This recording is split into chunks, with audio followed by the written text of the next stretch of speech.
my precious mortal soul, how are you doing today? I hope it's been a good one, or at least I hope I can make it even better. I wanted to try whispering today, just to see if that helps you to fall asleep. If this is annoying, please leave me a kind, constructive criticism in the comments. I'll be listening. So I have had a lot of trouble with insomnia over the past 3 months. I've noticed many people complaining of the same thing this year. I don't know if this is a post-pandemic yawn of our brains, but we're all having a bit of an adjustment this season. So I tried to find some ways that were less conventional, that we could take some control over this ability to help ourselves sleep when we have the time, when we really need to. And I've been looking up some articles.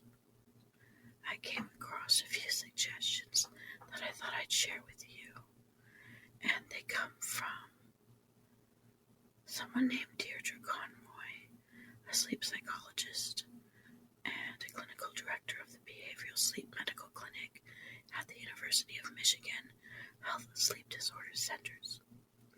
I myself am baffled because I sent myself to a sleep apnea clinic. They told me that I don't have it, yet I could go through the checklist of symptoms, and I'm very sure that I must have it.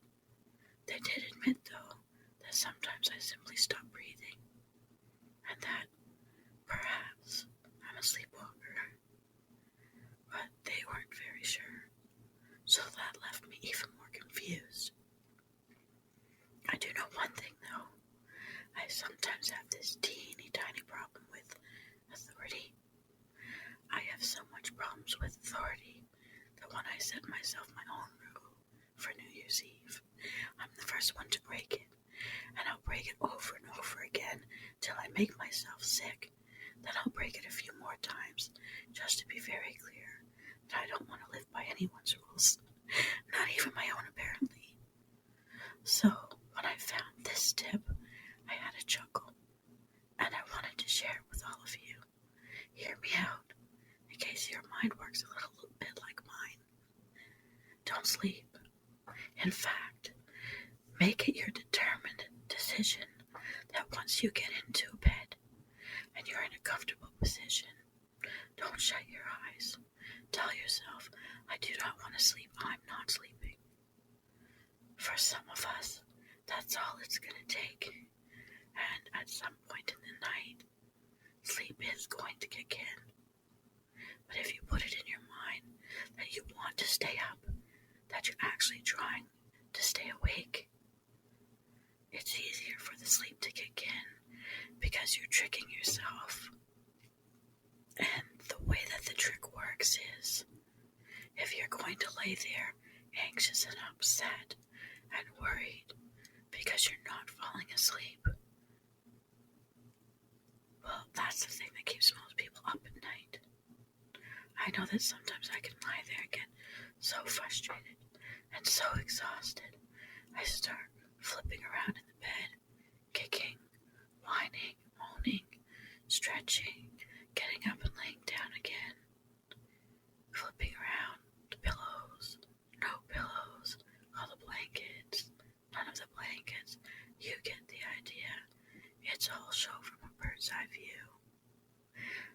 Not very comforting to anyone that might be beside you either, or anyone in the next room if they can hear you. But by getting so upset, things that spin in my mind would be, I only have this many hours. Now I have only this many hours. Think about all of the things that I won't get a good night's sleep. I won't feel good when I wake up. If I don't get a good night's sleep, I don't have enough time to feel actually rested. I'm going to feel so sick in the morning. Oh my goodness, I won't have time to do this or that in the morning. Oh, tomorrow's going to be an awful day. And so your mind spins. And then you see that more time has passed. And no matter how tired you feel, And sometimes I feel so tired that my face actually goes numb, like I can't feel it. And I just want to cry or scream or something. All of that frustration, all of that worry and anxiety that I'm just engaged in, that's the thing that's actually keeping me awake. So the best thing you can actually do is calm your mind. And the secondary thing to accept is, if you don't sleep, or you think you haven't slept, you haven't caught yourself in microsleep, you could at least feel rested, which does actually make a big deal of difference, I've found, when you do have to get up and go back to school in the morning, go back to work as it would be. So aim for that calm. Tell yourself you're not there because you want to get a good night's sleep. You just want to have a rest. And put all of that other anxiety away and focus on, you're happy that you're awake. You want to be awake. You're happy that you're calm. You're happy that you're still. You're happy that you're breathing. Perhaps if you're the type that counts blessings, this would be a good time to think about a list of happy things. Don't sleep. Don't let that be your goal when you lay down. And at some point, according to the sleep psychologist, sleep will eventually kick in.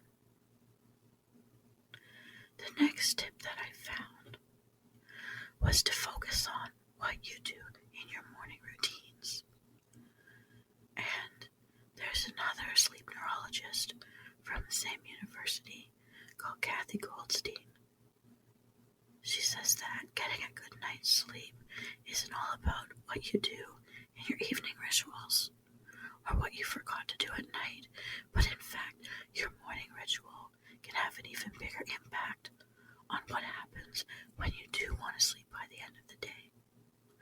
I found this thought a little bit surprising, so I thought I'd read more into it, and this is what I found out. Is that if you set your alarm in the morning and you get up and get some of the light of the day onto your face right away, it helps to cue your body about not only when you need to wake up in the morning, but when you should get your sleep in the evening. It's that circadian rhythm thing. Waking up when your alarm goes off at the same time every day and getting some sunlight on your skin, that daylight, it can set your internal clock and make it easier to fall asleep at bedtime. Now I'm thinking of all of you out there with night jobs or those super large shift workers, still getting outside to catch a glimpse of the sunset or the sunrise or the full moon and taking in a good deep breath of fresh air, as fresh as we can get it. It still helps to set that pattern for your body. And while you're out there, you can enjoy whatever sign of nature you can see.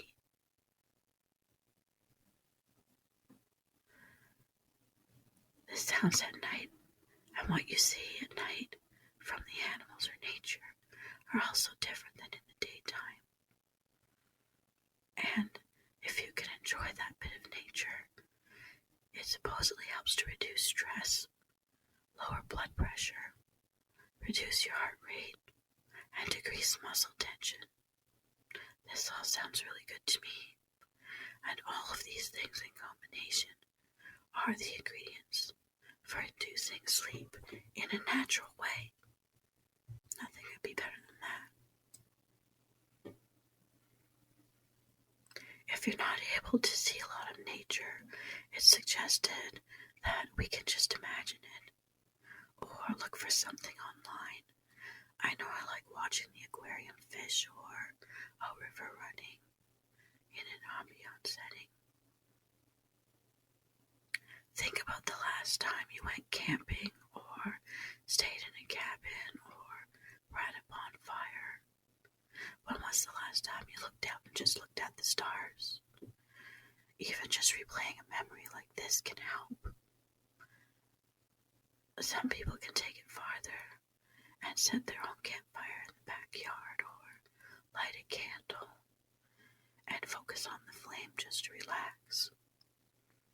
Some people have a porch or a patio, or a deck or a balcony where they can sit out in a nice warm blanket, breathe in the fresh air, watch the sky.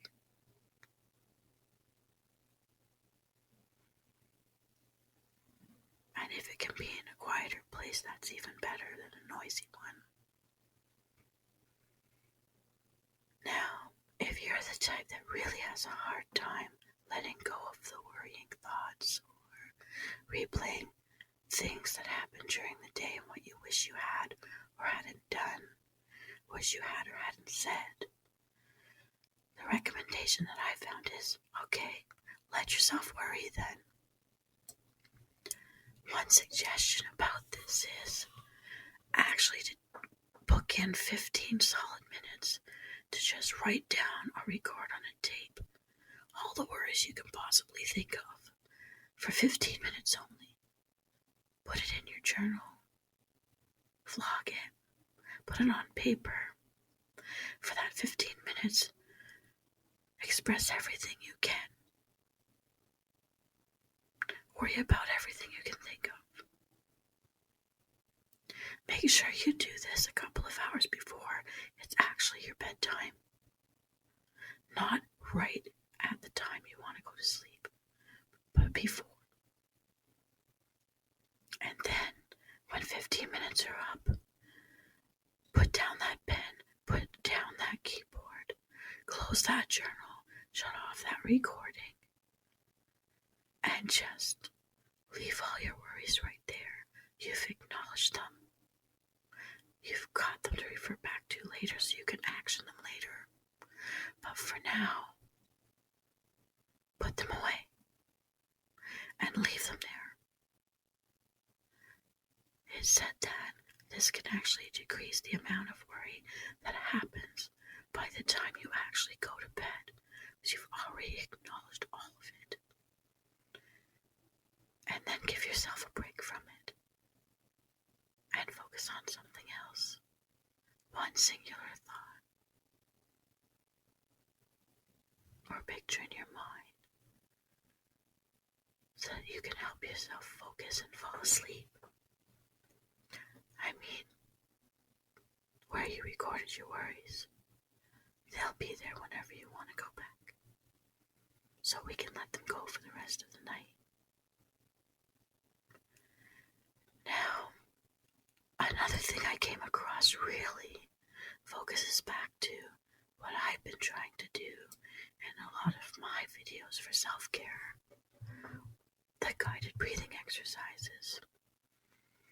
I know you may not always feel like following one of my versions of a breathing exercise, but here's one more for you. If you're not sure what to focus on once you do get into bed, as comfy as you can be, focus on the sound of your breath. Slow, deep belly breathing. I've even got another episode about that. But in this case, you're going to count out the belly breathing in a 4-7-8 method. In the 4-7-8 method, you inhale for 4 seconds. Hold your breath for 7 seconds. And then exhale in one long breath that lasts for 8 seconds.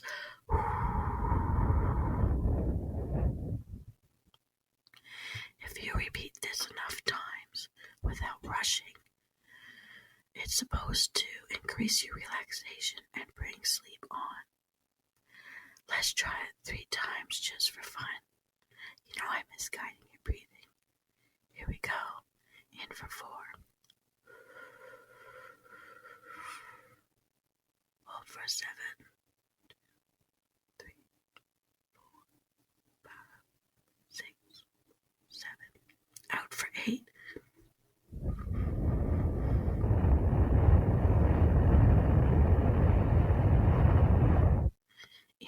4. Hold 7, 2, 3, 4, 5, 6, 7. Out for 8. In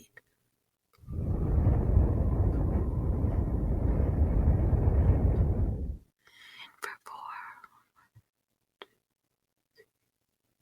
Hold for 7, 2, 4, 5, 6, 7. Out for 8.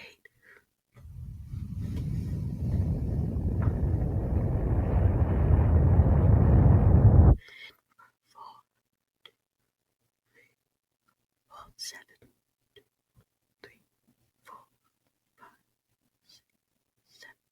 Out for 8.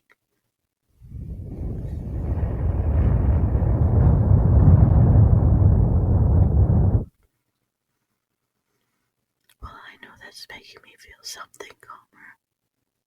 Are you feeling a little sleepy yourself? How is my whispering working for you? Let me know in the comments. If it is working, please help me out and subscribe. Okay, that's enough of my plug. Are you awake? Let's keep going. They say that focusing on your breath helps to take your mind off of other concerns and worries and keeps you in the present moment. That Zen thing. Like, right now I'm breathing. Right now I'm sitting. Right now I'm talking to my soul. That's very present-minded. No room for anything else. That focus can help bring you back to a calm. Taking your focus away from the environment, putting it entirely on something in your control like your breath actually does help the mind to settle and become calmer.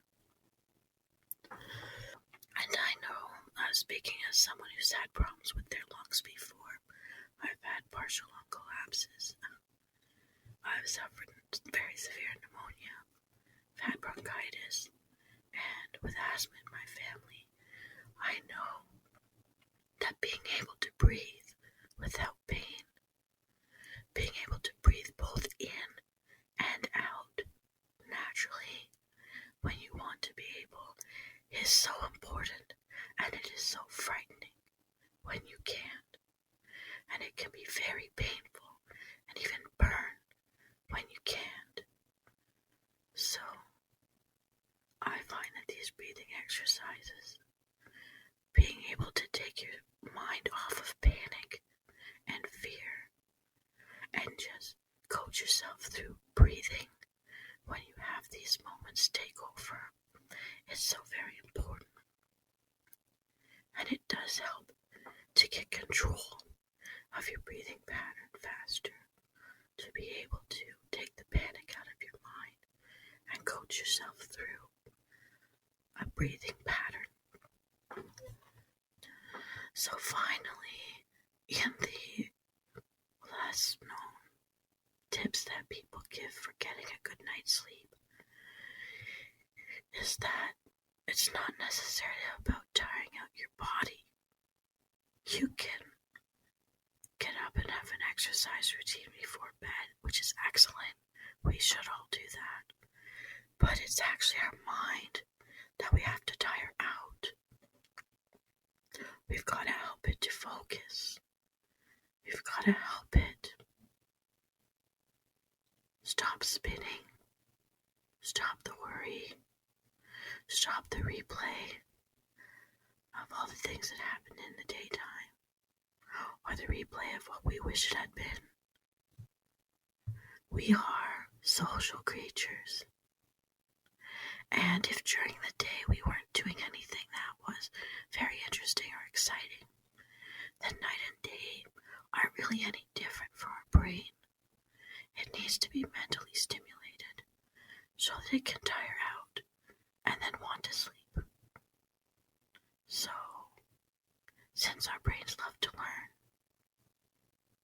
if you're not engaged with the world, you haven't done any problem solving, you haven't given it any new shocks or problems to solve, puzzles to do. This will probably affect your sleep too. So, a final thing you might do in your day when you feel like your body's exhausted, but your mind isn't, is to read a book, look at a few memes, do some puzzles, something that really mentally engages you. In this way, your mind has been played with, you've had some fun. And if you're not sure what else to do, come and visit me and go through a few of my episodes. I've got a lot to offer in trying to help people have a better night's sleep, in the hopes that your mood will change to more positive, your body will feel a little better, and you'll be able to hold on to that resilience that gets you through every day. I'm hoping that what I'm offering is something that will help you add a little something better, a bit of silver lining, a bit of fun, and uplift you. I'm hoping that I'm offering something positive for you and that you'll enjoy it. So check out my other sets of videos. Once my avatar is up and working, we'll have some live shows, and the real stories behind Venus and Emsul will finally be revealed to you. So, check out Brave Immortal Souls, making room for fun, making room for happy, different self-care tips, and getting some sleep with V. Alright, if my whispering hasn't knocked you unconscious already, and you're still with me after all this time, thank you so very much for listening. I hope that the whispering works for you. There are no binaural beats in this one. Just my voice in your ears. My wandering thoughts in your mind. Alright. I'm giving you a wink and a smile. And a warm hug if you want it. Wishing you having a wonderful day. Wonderful year, week, month, forever, an eternity and more. Have a great time out there, Emsul. Thank you for listening. And if you're enjoying what I'm producing, please hit like and subscribe. It will really help me out. Thanks for sticking in with me.